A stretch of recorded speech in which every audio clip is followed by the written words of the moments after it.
होलिया में भौजी छिनार हो गई है। होलिया में भौजी छिनार हो गई है। होलिया में भौजी छिनार हो गई है।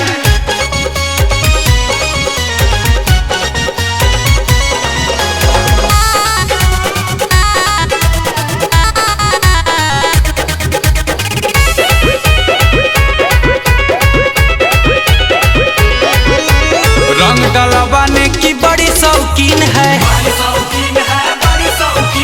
अपने से कहती है ललका पसीन है। ललका पसीन है, ललका पसीन है।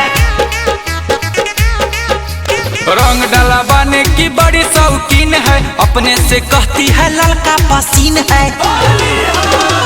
सब रंग बाने को तैयार हो गई है।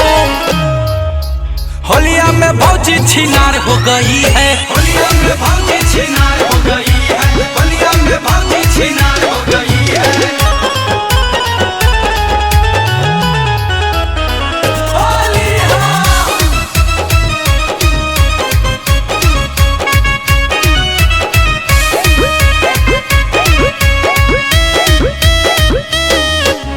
कहती है भर होली देवरे भतार है, जैसे चलाइए अपना सरकार है।